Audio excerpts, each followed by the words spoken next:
Jésus-Christ que nous avons ainsi prié. Amen. Amen. Voilà, nous allons aujourd'hui, au fait, continuer sur les questions-réponses. Il y a eu des questions, je crois, le premier jour qu'on avait commencé, mais je dis, il faut attendre que je puisse évoluer. Nous avons évolué les dimanches sur 1 Corinthiens chapitre 11, à partir du premier verset jusqu'au 15e verset, pour voir l'utilité de ce qu'on appelle le voile. Nous avons démontré que porter le voile n'a pas commencé chez les Juifs, n'a pas commencé chez les Israélites, mais cela a commencé chez les Hébreux. Or, les Hébreux viennent d'Héber, comme Abraham, qui n'était pas un Israélite, Abraham qui n'était pas un Juif, mais Abraham était un Hébreu. Donc, les Hébreux ont eu au fait ces rituels, ont eu au fait cette façon de mettre le voile sur la tête d'une femme. C'était par soumission. Cela voulait dire, voilà, je me considère comme faible devant l'homme qui m'a épousé parce que c'est lui qui est mon autorité.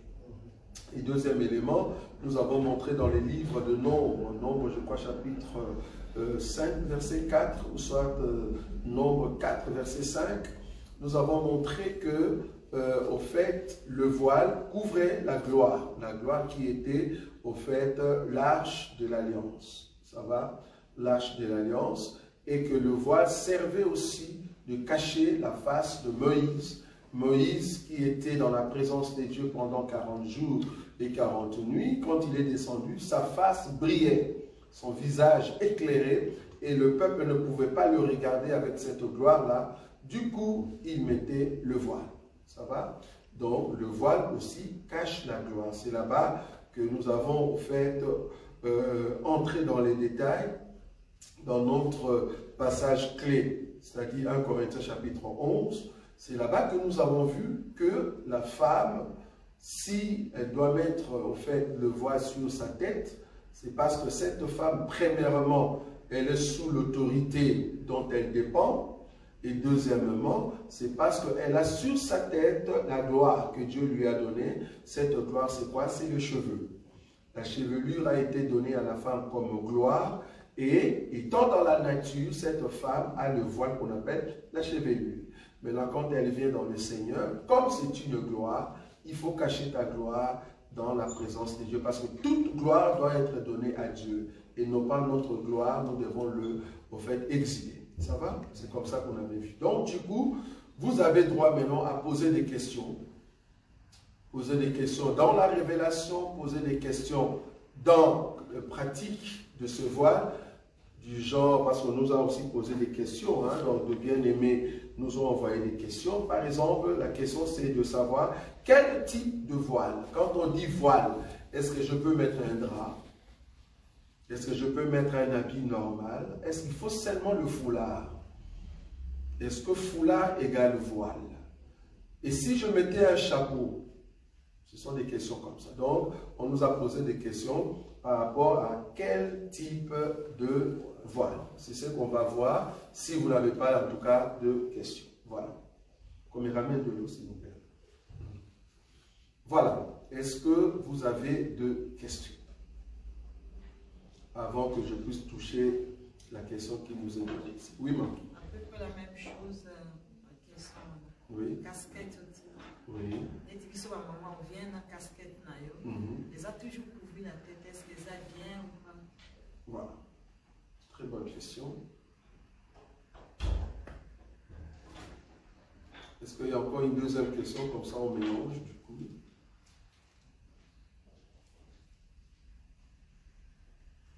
Vous n'avez pas des questions, donc la seule personne qui avait des questions, c'est notre frère Emmanuel. Merci frère. Moi, je croyais que je m'attendais à beaucoup de questions.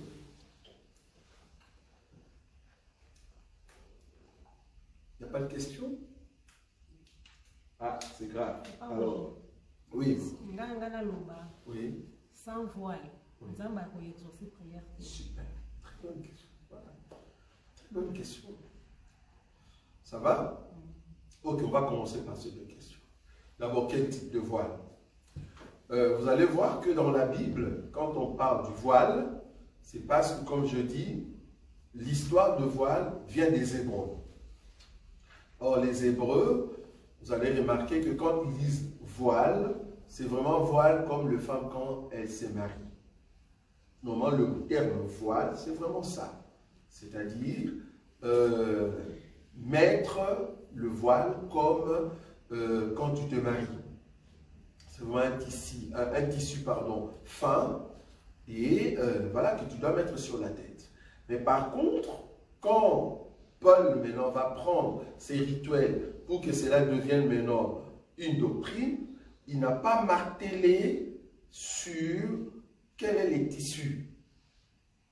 Là où la Bible s'était, il ne faut pas rajouter. La Bible parle de couvrir la tête. Ça va? La Bible parle de couvrir la tête. Est-ce que couvrir la tête veut dire je peux mettre une marmite, par exemple? Donc je cherche quelque chose. Ah, même une marmite, bon, c'est couvrir la tête. Donc, je crois que même la nature, ben là maintenant il faut évoquer la nature. Même la nature, quand nous disons que je vais voiler au fait ma tête, ce n'est pas avec une marmite. Quand on dit je vais voiler ma tête, c'est vraiment quelque chose, un tissu que tu peux mettre sur ta tête pour prier ou soit cacher peut-être quand il y a la poussière.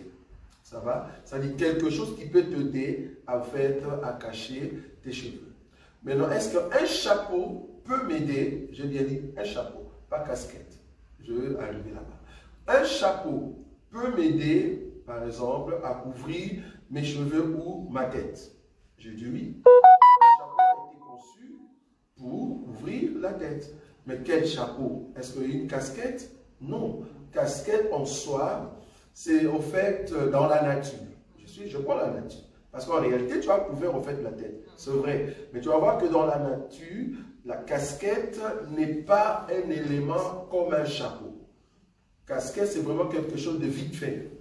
Tu vois? Tu vas pas me dire que tu es en pagne et tu mets des casquettes. C'est pas normal.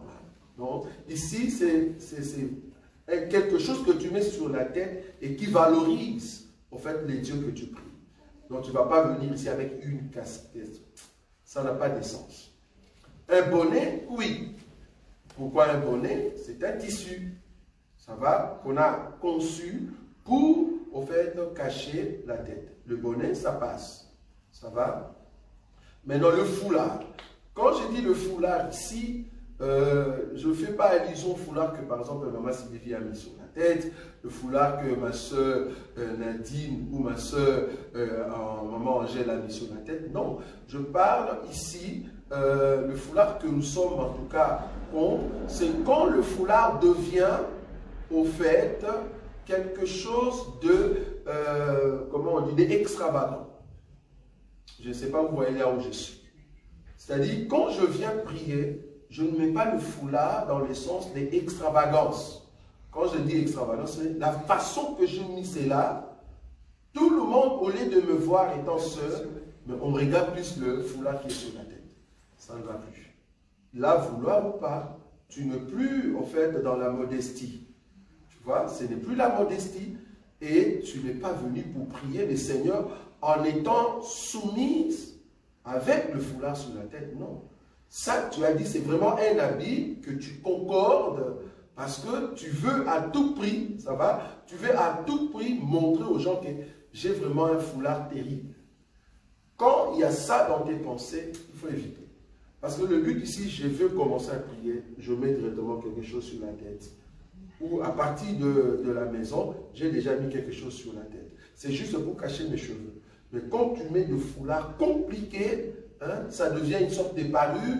Il y a même d'autres qui ont des perles, tout ça. On s'est dit, est-ce que c'est vraiment pour nous montrer plutôt le foulard ou tu veux vraiment prier? Je ne sais pas si vous voyez la différence. Voilà, ça c'est un élément. Maintenant, la question de notre sœur Sylvie. Est-ce que si je ne mets pas le foulard, est-ce que Dieu ne va pas m'exaucer? Question. Je réponds cette question par une question. Quand est-ce que je dois prier, en tout cas, obligatoirement avec un foulard sur la tête? J'avais dit ça les dimanches. C'est quand? La disposition. Ça va? J'ai utilisé le terme disposition et indisposition.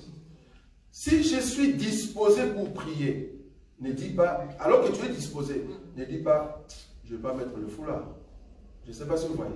C'est comme si j'étais disposé, parce que nous sommes dans la doctrine, c'est comme si j'étais disposé pour avoir les baptêmes, mais j'ai dit, je ne prends pas les baptêmes. Mais si je ne suis pas disposé pour prendre les baptêmes, si je meurs, j'entre au ciel. Comment? Le voleur à la croix. Vous voyez ça? Il était indisposé pour prendre le baptême, mais il va entrer avec nous. Ça, c'est une indisposition. Dans cette disposition-là, il ne peut pas prendre le baptême, parce qu'il était sur la croix. Ça va? Donc la disposition ici, c'est-à-dire, je peux, parce que je l'ai. Alors si je refuse de le faire, je dis je veux prier, c'est comme si j'ai bafoué la doctrine. Mais si je suis dans l'indisposition, même si je n'ai pas de voile, Dieu va m'exaucer. Parce que Dieu sait, c'était dans l'indisposition. Or, j'ai expliqué quand est-ce qu'il y a indisposition. Indisposition veut dire, j'étais dans un bus, ou soit mon enfant vient de tomber maintenant, c'est-à-dire je dois prier à ces moments-là rapidement, mon enfant tombe, étouffe, je dis, où est le voile? Mais ça ne va pas. Là, ça ne va pas. Là, c'est une indisposition, quelque chose qui vient d'arriver, donc du coup, je dois commencer à prier. Je ne vais pas attendre pour commencer à chercher le voile. Et j'ai déjà vu des gens, par exemple, qui est venu à l'église, mais la personne a oublié quoi? Le voile. C'est une indisposition. Je ne sais pas si vous voyez ça. La personne vient au culte, je suis d'accord. Mais il s'est fait que la personne a oublié d'amener son voile. Mais si la personne prie, est-ce que Dieu va l'écouter, oui ou non? Oui. Pourquoi? La personne était disposée de venir au culte, mais la personne a oublié au fait de quoi? D'amener le voile. S'il prie, Dieu va l'écouter. Pourquoi? Parce que nous sommes dans la doctrine. Je suis à la maison, je sors de la maison, j'entre dans le bus, j'avais oublié mon abonnement. Ça va? J'entre dans le bus. En réalité, je fraudais, oui ou non? Si on m'arrêtait, je veux payer, on est d'accord. Mais est-ce que là, je pêche contre Dieu? Non. Normalement, je ne voulais pas, en fait, frauder. C'était par erreur que j'ai oublié quoi? L'abonnement. Vous voyez la doctrine, comment est-ce qu'il faut l'expliquer? Quand il y a une disposition, il n'y a pas de péché. Mais quand tu le sais et que tu ne le fais pas, c'est pas que tu pêches. C'est comme les baptêmes, tu sais très bien que le baptême est salutaire, mais tu dis je ne vais pas prendre le baptême et que le baptême est caduc. Là, tu pêches. Vous voyez la différence? Là, tu pêches. C'est comme le voile. Tu sais que tu vas prier le soir. Tu es dans ta maison. Tu sais qu'à 22 h, tu pries avec ton mari et tes enfants. C'est à 22 h. Ah, il est 22 h. Le foulard est à côté. Ça peut se trouver n'importe où, voire même un autre tissu, mais tu te dis, oh, je ne veux pas mettre. C'est là-bas que ça devient un problème. Là, ça s'appelle manque au fait d'obéissance. Je ne sais pas si vous voyez la nuance. Donc, je peux prier sans foulard, Dieu peut m'entendre. J'ai dit Amen. Mais dans quelles circonstances? Ça va? Dans quelles circonstances? Ce n'est pas que je refuse de le mettre, non. À ces moments-là, il n'y a pas, en fait, obligation de le mettre. S'il n'y a pas obligation à ces moments-là par rapport à l'indisposition, je ne pêche pas. Parce que le Seigneur sait très bien que pour respecter l'Écriture, si je le foulard avec moi, ben je vais le mettre pour prier. Oui, une question? On a une question en ligne ici de la sœur de Nantella. Oui. Elle demande, est-ce que dans l'Assemblée des saints, nous parlons de couvrir les cheveux ou la tête en entièreté? Et si c'est les cheveux, elle demande si les cheveux doivent être couverts ou si une partie des cheveux. Super. Je crois que cette question, déjà, on avait déjà répondu à cela. Couvrir la tête ou couvrir le cheveu? Couvrir la tête veut dire quoi? C'est ce qu'on avait dit la fois passée. Couvrir la tête veut dire, je m'efface parce que je suis le corps, mon mari est là. Mon mari, c'est qui? C'est la personne qui m'a épousé et nous sommes dans le Seigneur. Si je ne suis pas marié, mon mari, c'est le Seigneur.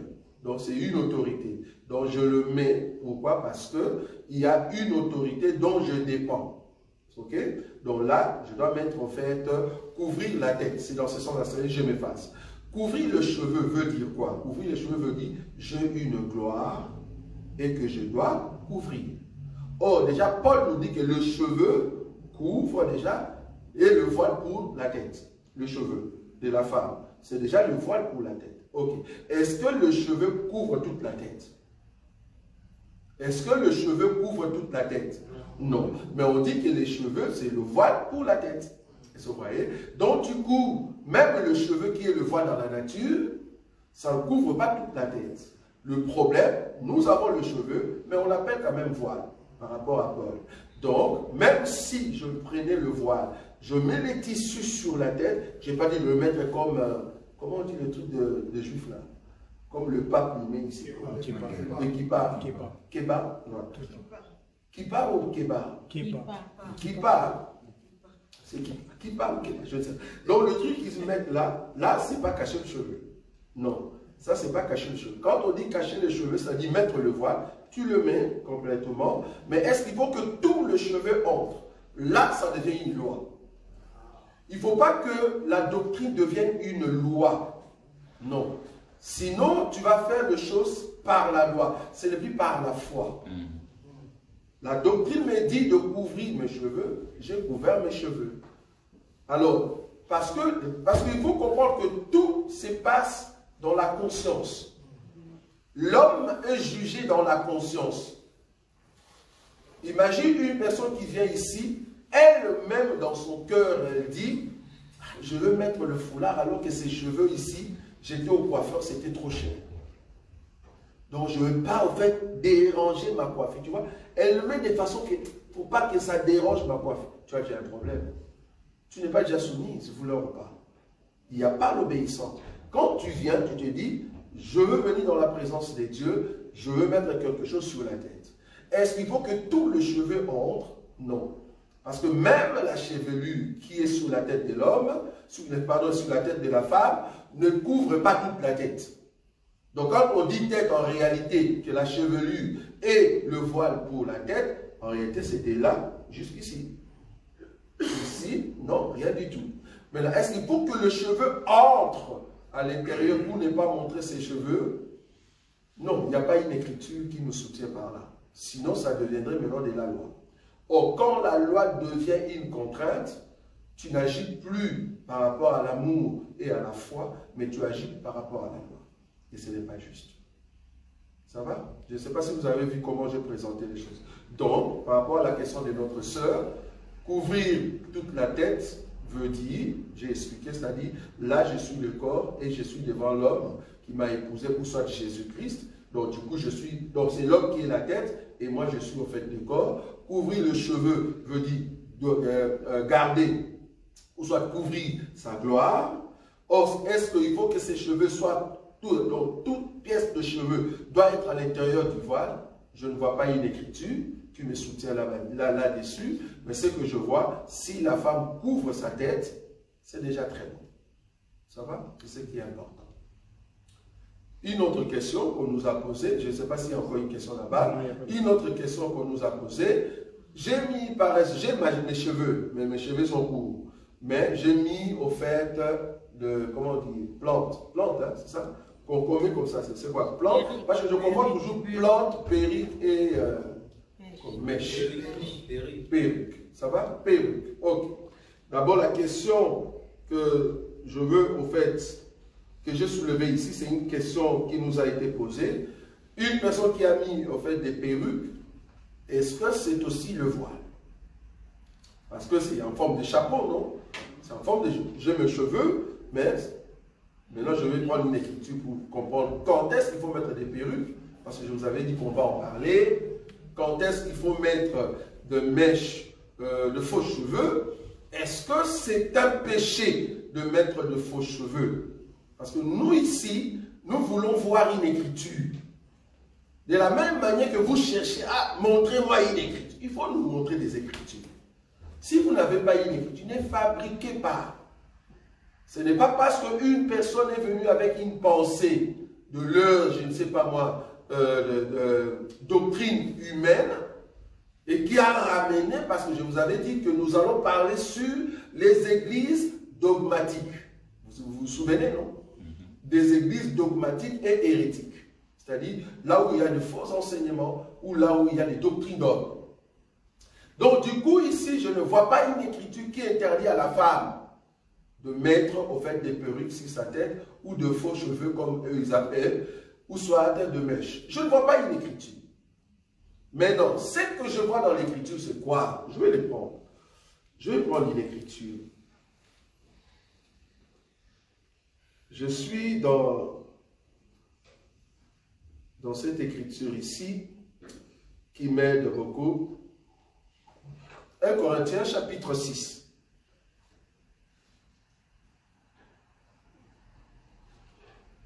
1 Corinthiens chapitre 6, le verset 12, l'homme de Dieu. Écoutez bien cette écriture. 1 Corinthiens chapitre 6, verset 12. Oui. Tout m'est permis. Tout m'est permis. Mais tout n'est pas utile. Mais tout n'est pas utile. Écoutez la suite. Tout m'est permis, mais je ne me laisserai asservir par quoi que ce soit. Ça, c'est très bon, ça. Tout m'est permis, je suis d'accord. Tout m'est permis, je suis d'accord. Mais remarquez la deuxième partie que j'aime beaucoup. Mais je ne me laisserai asservir par quoi que ce soit. Ah, ok. Donc, si le cheveu, le faux cheveu, tu es asservi avec ça, abandonne. Abandonne. Donc, tu es vraiment notre soeur. Depuis qu'on t'a connu, ça fait plus de 2 ans, 3 ans, 5 ans, on n'a jamais vu tes cheveux. Tout le temps, mèche. Si tu changes de mèche de 50, mèche de 30, mèche de 30, de 150. S'il n'y a pas 150 ce jour-là, c'est les mèches de 15.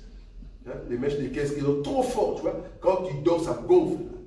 Parce qu'il y a des soeurs qui sont comme ça. Avec des mèches, quand tu dors, ça gonfle. Ah, on comprend que, elle-même, ça c'est le mèche de 15 €. Mais le mèche de 150 €, soi-disant, c'est les Brésiliens, je ne sais pas, ils appellent ça cabello. Et là, quand tu peignes, tu sens vraiment. Maintenant, là, on a changé même de forme. C'est vraiment des chapeaux, mais avec vraiment des cheveux comme de blanc. Parce qu'il faut comprendre que dans tout cela, il y a aussi ce qu'on appelle le complexe. Pourquoi je dis complexe?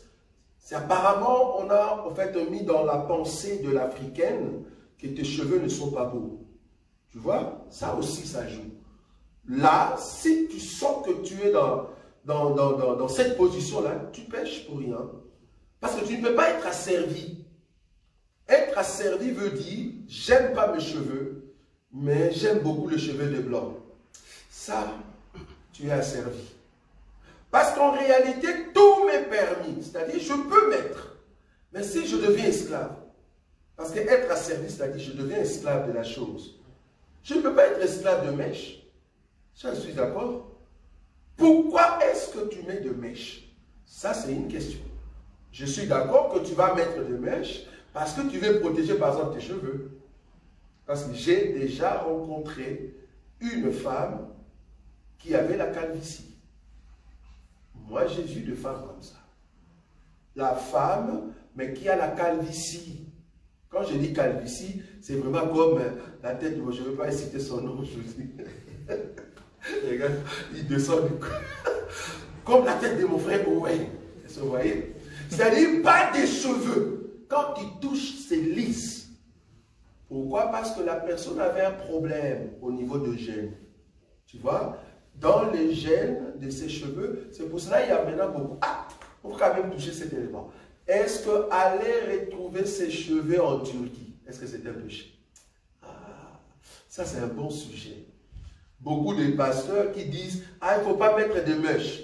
Ah, les femmes ne faut pas mettre de faux cheveux. Vous avez déjà entendu ça, non? Mais vous, les pasteurs là, qui avez la calvitie au Congo, mais vous venez ici en Turquie, on vous implante des cheveux. Comment?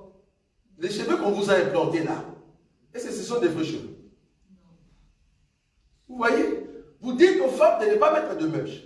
Vous dites aux femmes de ne pas mettre de faux cheveux. Maintenant, vous, les pasteurs, qui quittez le Congo pour venir, ou l'Afrique, pour venir en Turquie, là, vous payez 1500 € parce que c'est moins cher. Parce que vous n'avez pas de cheveux, on retrouve le trou là où il y a des cheveux, et on commence à implanter, on appelle ça implantation. On commence à implanter de cheveux à l'intérieur. Dans chaque tour, la question, ces cheveux-là, ce ne sont pas tes cheveux? Oui ou non? Ce ne sont pas tes cheveux. Pourquoi maintenant toi, pasteur, tu acceptes que ça c'est bon? Soit disant l'implant, la façon qu'on a implanté là, c'est bon. Mais le femme maintenant qui met des mèches, lui, c'est pas bon. Mais tu n'as pas une écriture qui interdit cela. Quelle est l'écriture qui interdit une personne de faire ce qui s'est fait en Turquie? Il n'y en a pas. Si l'écriture, il n'y en a pas pour la Turquie, et alors pour les femmes qui ont de faux cheveux? Parce qu'il y a d'autres femmes qui mettent de faux cheveux parce qu'ils ont un problème au niveau de leur chevelure. Au niveau de leur chevelure, en fait, il y a même des femmes qui ont de trous. Je ne sais pas si vous avez déjà vu. Si vous voulez voir ça, allez seulement à Matongui le samedi. Le samedi, quand les mamans tressent leurs cheveux, dis seulement, tu passes seulement, tu chantes Yeshua Azali. Commence à regarder dans les salons là où il y a des mamans. Tu vas dire, ça c'est ma femme ou bien c'est une autre personne. Tu vas voir, il y a ce qu'on appelle l'opédie, alopécie. Alopécie, c'est quoi? C'est en fait une maladie qui fait que le trou ou le gène de ce que Dieu a créé dans la tête d'une personne commence à perdre sa force pour repousser au fait des cheveux. Alors du coup, tu vas voir que à force de fermer, de mettre des mèches ou des plantes, plus tu le mets, tu forces au fait le gène à l'intérieur. Après du coup, qu'est-ce qui se passe? Le trou à l'intérieur ne fonctionne plus. Tu vas voir que des femmes qui, quand ils étaient des enfants, leurs cheveux étaient là, mais à force de trop tresser les cheveux parce que tu veux à tout prix être belle, tu vas voir que leurs cheveux repoussent et ça commence là. Et puis là, du coup, c'est rien du tout, il n'y a rien du tout. Est-ce que vous voyez ça? Et maintenant, les femmes, qu'est-ce qu'elles font aujourd'hui? Avec cette honte-là, au lieu de laisser ses cheveux, et maintenant, qu'est-ce qu'elle fait? Elle commence maintenant à mettre des plantes pour cacher un peu cette image-là. Ou soit, qu'est-ce qu'elle fait? Elle met tout le temps, au fait, le voile. Moi, en tout cas, je ne prêche pas ici à une femme d'avoir tout le temps le voile sur sa tête, vouloir ou pas. Le cheveu que Dieu a créé sur la tête d'une personne, d'un homme, a besoin de respirer. Si le cheveu ne respire pas, vouloir ou pas, tu auras un problème de migraine. Tu vois, à chaque fois que tu fermes ta tête pendant un long moment, c'est-à-dire la tête ne respire pas, vouloir ou pas, tu auras un problème de migraine. C'est comme quelqu'un qu'on a mis dans un plastique, alors que tu bouges, en réalité tu dois transpirer. Si vous êtes là, vous allez voir que même le sachet transpire. Or, toi tu as fermé, alors que tu marches, tu es en mouvement. Quand tu respires, ben voilà, tu ne respires pas assez. Donc, vouloir ou pas, il y aura des migraines. Donc, je ne vois pas une écriture qui interdit à une femme de cacher ses défauts-là. Par contre, l'écriture que moi je vois, est-ce que tu es asservi à ça? C'est-à-dire, tu es devenu esclave. Là, il y a un problème. Tu ne peux pas devenir esclave. Nous ne pouvons pas être esclaves de quelque chose. Nous sommes esclaves de Christ. Nous ne pouvons pas être esclaves, au fait, de faux cheveux. Ça, du moins, j'ai l'écriture. Ça va?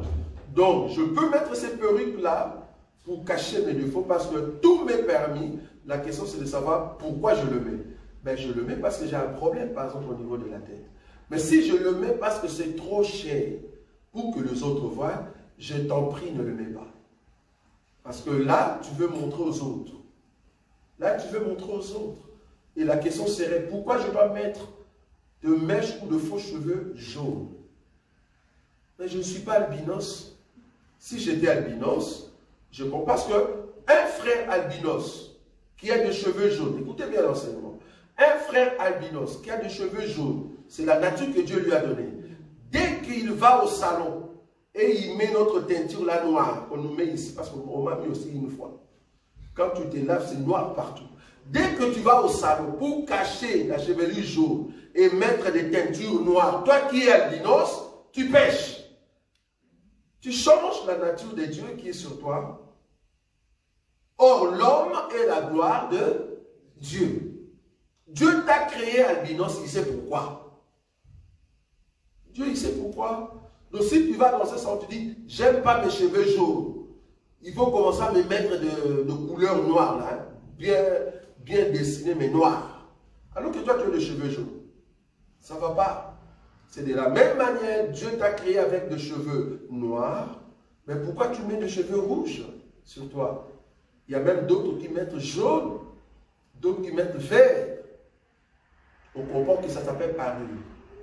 Or, la parure est défendue dans la Bible. Et ça, vous voyez, c'est là. Il y a une différence entre protéger ses cheveux, mettre des plantes noires, parce que j'ai les cheveux noirs, et mettre des cheveux jaunes. Jaune, vouloir ou pas, ça s'appelle parure. Vouloir ou pas. Il y a même d'autres qui mettent du blanc. Pourquoi tu as mis du blanc? Et puis quand il met du blanc, donc il fait double fois péché. C'est-à-dire il met du blanc ou jaune, mais donc il met ici, là, et ce qui reste ici, il tire et ça colle, et puis là il peint aussi en blanc. Donc tu as peint tes propres cheveux en blanc, premier péché, et deuxième péché, tu as rajouté des cheveux jaunes. Je parle ici pour l'église. Si tu es païen, tu peux le faire. Moi, en tout cas, un païen qui a mis n'importe quel cheveu, en tout cas, excusez-moi de le dire ici, parce que nous l'avons déjà dit, si tu es païen, comme on voit aujourd'hui, une personne qui était soi-disant chanteuse dans les choses de Dieu, Nathalie Makoma, j'ai cité son nom, parce que c'est une personne qui a séduit beaucoup de personnes. Mais aujourd'hui, quand tu la vois, elle n'a que des cheveux jaunes, rouges, verts. Ça, nous disons, elle n'a jamais été enfant de Dieu. Elle n'a jamais connu le Seigneur. Pourquoi? Parce que personne ne peut perdre les saluts. Or, une personne qui est dans le péché, on le voit. Là, on comprend que c'est au fait le chien qui est rentré à la nourriture qu'il avait vomi. C'est tout. C'est au fait le porc qui est rentré dans la saleté. Donc, ce n'est pas une sœur en Christ, non. Parce que je vois des gens qui disent « Ah, priez pour notre sœur, elle est au fait dans les camps de l'ennemi. » Non. Nous croyons que celui qui est notre sœur ne peut pas être dans les camps de l'ennemi. C'est comme un pasteur qui commence à tuer les gens. Il n'a jamais été pasteur, c'est tout. Parce que nous croyons que personne ne peut perdre les saluts. Ou soit que tu n'as jamais rencontré, alors tu vas rencontrer. Je ne sais pas si vous voyez là où je suis. C'est-à-dire, tu n'as jamais rencontré le Seigneur. Là, maintenant, les gens disent que tu es rétrogradé. Non, en fait, tu n'as jamais rencontré le Seigneur. Parce que comment tu peux tomber si bas, juste à commencer à tuer les gens? Ça n'a pas de sens. Ça n'a pas de sens. Comment est-ce que quelqu'un qui est chrétien, une personne qui se dit chrétienne, et qui est président de la République, c'est pas possible ça. Vouloir ou pas, tu vas donner l'ordre qu'on puisse tuer les gens. Vouloir ou pas. Tu vas mentir quelque chose. La vérité réelle du pays, tu ne vas pas le dire. Tu sais très bien ce que vous faites, mais tu ne vas pas le dire. Or, la vérité, c'est quoi? C'est de dire tout haut ce que les autres ne savent pas le dire. Mais toi, président de la République chrétien, non, ce n'est pas possible ça. Ou soit, tu vas dire des vérités, mais on doit te tuer. Ou soit, tu dois quitter le pouvoir. Parce que tu ne sauras pas. Ça va? Donc, un enfant de Dieu ne peut pas mettre de cheveux jaunes sur la tête. Je suis d'accord que tu peux mettre de faux cheveux, mais il ne faut pas que ça devienne des parures. Parce que nous allons voir parure, pudeur et modestie après. Donc, si ça devient des parures, on comprend que ce ne sont plus de cheveux que tu veux montrer, mais c'est plutôt le plan que tu as mis sur ta tête. Est-ce que vous avez vu? Vous n'avez pas bien éclairci sur le chapeau, donc le perruque là, si ça fait remplacer. Ah oui, ok, merci beaucoup. En fait, je n'avais pas terminé. Donc, du coup, si j'ai mis au fait ces perruques-là, j'ai mis par rapport à l'enseignement, c'est-à-dire mes cheveux sont noirs, et je ne le mets parce qu'il y a une utilité, parce que s'il n'y a pas d'utilité, pourquoi je le mets? Tout est utile, mais tout n'édifie pas. Ça va? Tout m'est permis. Ok. Donc, si j'ai mis ça, c'est parce que c'était une utilité. Ok. Mais non. Je viens avec ces perruques-là à l'église. Normalement, en réalité, le perruque remplace mes cheveux. Le perruque en question, je l'ai mis en titre de quoi? En titre des cheveux. Donc, je l'ai remplacé en titre des cheveux. Donc, quand je viens à l'église, ben, je mets le foulard. je mets le foulard. Donc, une personne qui a mis, au fait, de perruque sur la tête, ou soit de mèche, quand tu viens ici, tu mets encore ton foulard sur la tête. Parce que le mèche en question remplace, au fait, en quelque sorte, tes cheveux. Ça va? Oui, maman. Quelque chose trouvé dans 1 Corinthiens 11. 1 Corinthiens 11. 10. 1 Corinthiens 11. 10. Question. Oui. Pourquoi à cause des anges? Oui. C'est pourquoi la femme, à cause des anges, doit avoir sur la tête une marque de l'autorité dont elle dépend. La question, c'est de savoir c'est quel ange. Oui. Ça va? Oui. C'est quel ange. Ici, il faut aller plutôt dans les cadres du tabernacle. Dans les tabernacles, la prière du saint, c'est où? La prière des saints. C'est dans quelle partie du tabernacle? Le lieu très saint. Le lieu? Très saint. Non. Le lieu très saint. Le lieu, non, Très saint. pas très, lieu saint. Voilà. Pas le lieu très saint, parce que dans le lieu très saint, il n'y a pas encore la prière là-bas, parce que les 24 viennent, ils ne sont pas encore là-bas. Ça va? Donc la prière de saint, c'est dans le lieu saint. Pourquoi? Parce qu'il y a un autel. Là où il y a quoi? L'encens.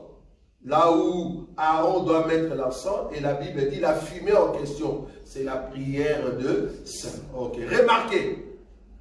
La prière de sang qui est montée, juste derrière, il y a ce qu'on appelle le rideau. Est-ce que vous voyez ça? Le rideau, c'est l'épée. Est-ce qu'on a déjà enseigné ça ici? On a déjà enseigné, non? Oui. Le rideau, c'est ça qui empêchait pour que personne ne puisse pas entrer là-bas. Pourquoi j'appelle ça épée? Parce que toute personne qui doit entrer là-bas doit mourir. Il y a même d'autres qui sont partis trop loin, alors que ça ne se trouve pas dans la Bible. Ils ont dit que Aaron, le sacrificateur, il entrait dans les lieux très saints, mais pour entrer là-bas, il faut le mettre des cordes. Je ne sais pas où est-ce qu'ils ont trouvé cette écriture-là. Il faut le mettre des cordes. Pourquoi? Parce qu'il va mourir là-bas. Alors, comme personne n'entrait là-bas, il faut le tirer. Il n'y a pas cette écriture-là. Aaron ne peut pas mourir là-bas dedans. Non, il ne peut pas mourir.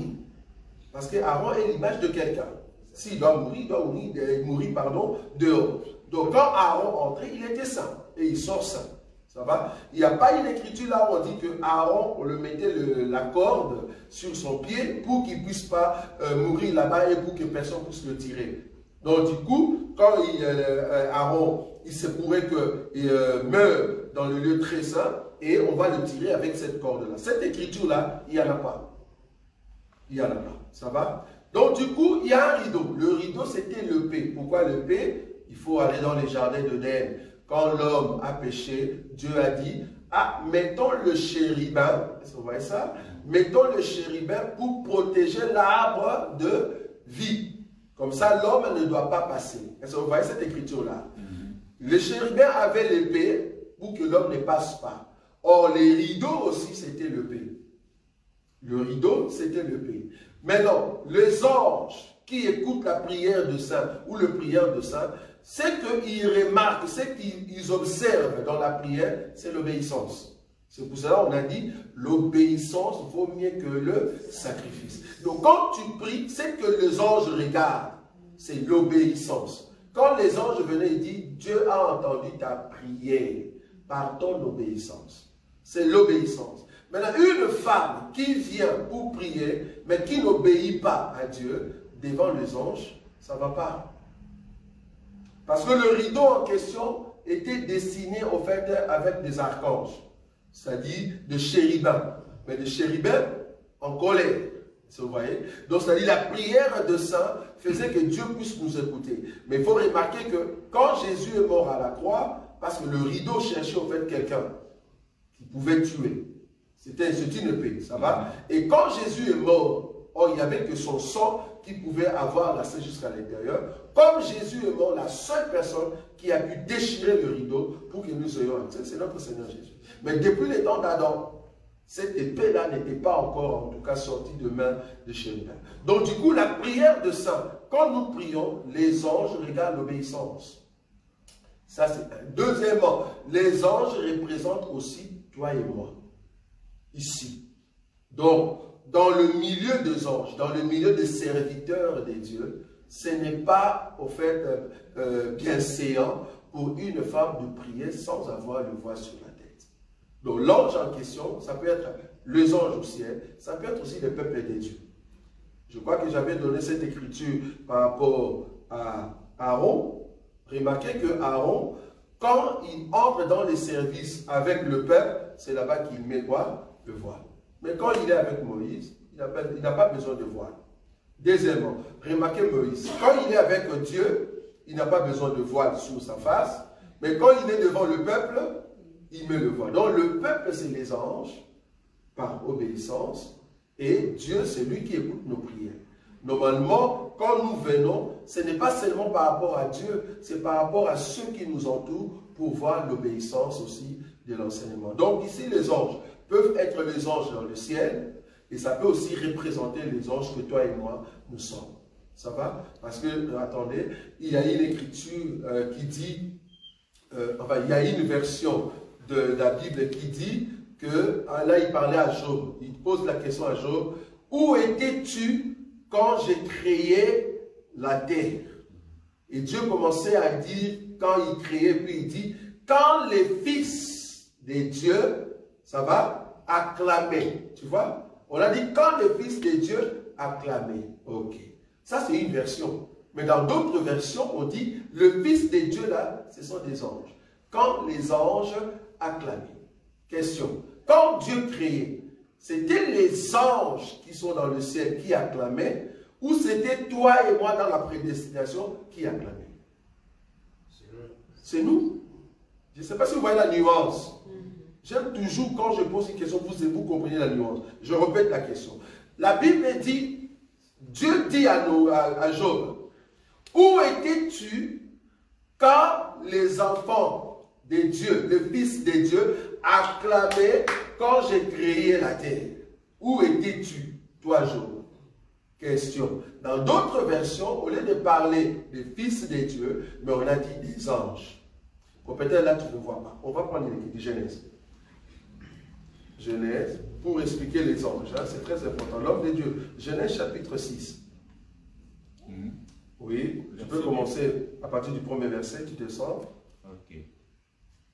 Genèse chapitre 6, oui. À partir du premier verset. Oui. Lorsque les hommes eurent commencé à se multiplier sur la face de la terre, écoutez bien, oui. Et que les filles et leurs filles nées, oui. Les fils de Dieu virent que les filles des hommes étaient belles, oui. Et ils en prirent pour femmes parmi toutes celles qu'ils choisirent. Oui. Alors l'Éternel dit, mon esprit ne restera pas à toujours dans l'homme, oui. Car l'homme n'est que chair, et ses jours seront de 120 ans. Oui. Les géants étaient sur la terre en ce temps-là, après que les fils de Dieu firent venir vers les filles des hommes, et que leur eurent donné des enfants. Oui. Ce sont ces héros qui firent famer dans l'Antiquité. Est-ce que vous voyez ça? Donc, ici, on nous dit que les fils de Dieu, ils ont vu que les filles des hommes étaient belles. Maintenant, les fils de Dieu ont pris ces filles-là. Maintenant, dans cette relation, la relation en question a donné naissance à qui? À des géants. À des géants qui étaient des héros dans cette période-là. Question. Les fils de Dieu, là. Dans d'autres versions, on nous dit des anges. Dans d'autres enseignements aussi, on nous dit des anges. Oui ou non? Est-ce qu'un ange dans le ciel peut venir dans la chair humaine, rencontrer une femme physique dans la chair humaine et avoir un enfant physique dans la chair humaine? Non. Non. Comment tu peux penser comme ça? Comment tu peux penser comme ça? Il faut aller dans des versions. Là, parce que même le Fils de Dieu que moi je suis un ange. Même Paul a dit, si seulement vous avez l'hospitalité, c'est très bien. Pourquoi? Parce que d'autres personnes ont logé des anges dans leur maison. Quand il dit des anges, il parle des anges célestes et les anges qui est au fait lui-même, qui ça? Paul, Pierre, serviteur de Dieu, tous ceux qui respectent la parole de Dieu, tu es des anges. Je vais encore aller plus loin. La Bible dit, quand nous allons monter au ciel, parce qu'on lui a posé la question par rapport au mariage, quand nous allons monter au ciel, nous serons comme des anges. Donc il n'y aura pas ni femme ni homme. sont des anges.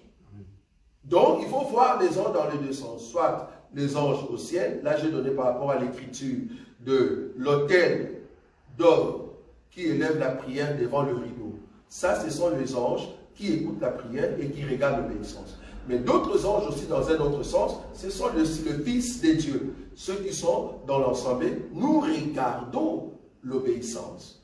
À cause des anges, à cause des fils des dieux, normalement la femme doit avoir la marque de la soumission sur sa tête dont elle dépend. Ça va? Voilà. Très important. Oui. Moi j'ai une question. Est-ce que, vu que la chevelure est la gloire que Dieu a donnée à la femme, oui, est-ce qu'une femme, quand elle coupe ses cheveux, elle pêche? Maintenant, il y a des femmes qui coupent l'entièreté des cheveux. Maintenant, si elle est chrétienne et qu'elle a tout coupé, quand elle prie, est-ce qu'elle doit se voiler aussi? En tout cas, une femme, dans notre enseignement, une femme qui coupe complètement ses cheveux. Quand je dis complètement, c'est-à-dire raser à fond, c'est pas malséant. Quelque chose, je dis, c'est malséant. C'est pas bien séant, c'est malséant. Pourquoi malséant? Parce que, connaissant l'écriture, c'est une gloire que tu as sur ta tête. Ça va? Sinon, si tu rases comme ça, alors, quel est le but alors que tu vas mettre encore le voile? D'ailleurs, Paul le dit, si tu as rasé, alors quelle est l'utilité encore de mettre le voile? Il n'y en a plus. Or, la Bible dit, c'est honteux pour une femme de se raser. Il y a d'autres qui nous ont dit, bon, honteux là, c'était au temps de Paul. Ce n'est pas à notre temps, parce qu'aujourd'hui, coiffé comme des musiciens du monde, je n'aimerais pas citer son nom, la femme d'un musicien congolais, avoir des cheveux comme ça, c'est un mode. Je dis, je suis d'accord, c'est un mode, mais remarquez que cette femme-là, elle n'a pas coiffé tout. Elle a diminué. Il y a une différence entre diminuer ses cheveux et raser tout. Je ne sais pas si vous voyez la différence. Raser, c'est-à-dire, tu n'as plus de cheveux sur la tête. À moins que tu veux jouer, comment on dit, les Wakanda. Si tu veux jouer les Wakanda, alors va jouer comme les dames des Wakanda. Elles n'ont pas de cheveux. Si tu veux jouer dans ces films-là, vas-y. Mais nous, ici, ce n'est pas possible. Dans notre évangile, une femme ne peut pas enlever toute sa gloire comme ça. Non. Parce que c'est une gloire que Dieu t'a donnée. Est-ce que moi qui suis homme, or ma gloire c'est ma femme, est-ce que je peux complètement enlever ma femme? Non. Je peux toujours aider avec des conseils pour qu'elle change, façonner sa femme. Parce qu'il faut comprendre que le premier jour que tu vas rencontrer ta femme ou ton homme, vouloir ou pas, tu l'as aimé, ça ne sera pas en tout cas à 100%, à 85%. Non. Je me redis, le premier jour que tu rencontres une femme, tu rencontres un homme, tout ce que tu ressens, ça s'appelle passion. Il n'y a rien d'amour là-dedans. L'amour, c'est quand la personne est malade, la personne fait tous ses besoins dans sa culotte, et toi tu supportes ça. Ça, c'est l'amour. C'est parce que tu l'as aimé. C'est pas parce que tu as vu une personne qui est beau ou belle, ou une femme trop belle, tu dis « je t'aime ». Bon, en réalité, le terme « t'aime », c'est ça, c'est en français. J'aime beaucoup plus en portugais. Tu gostes. C'est différent. Mais tu ne peux pas dire « je t'aime » à une personne que tu viens de rencontrer. Non, non, non.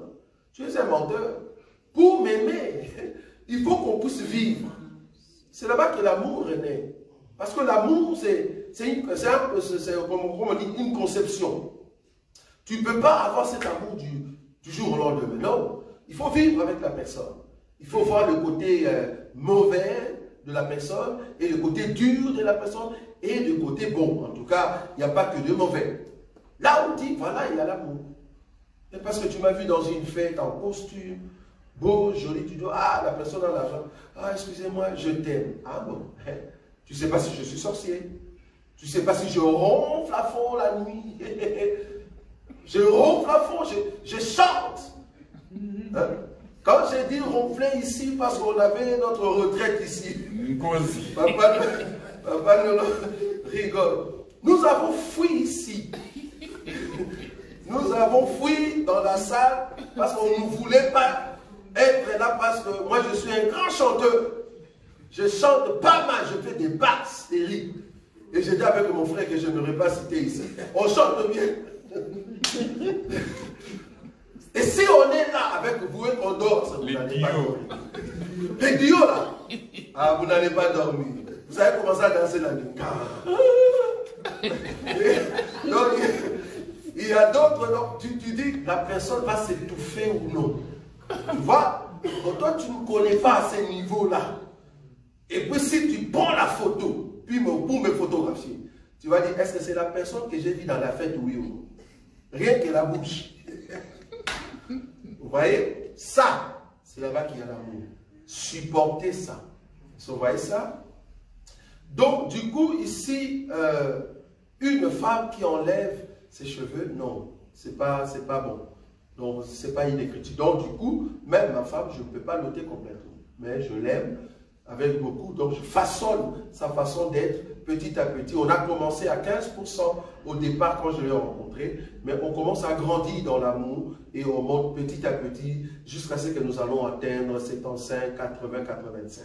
Ça va? Mais quand vous ne grandissez pas, c'est là qu'il y a un grand souci.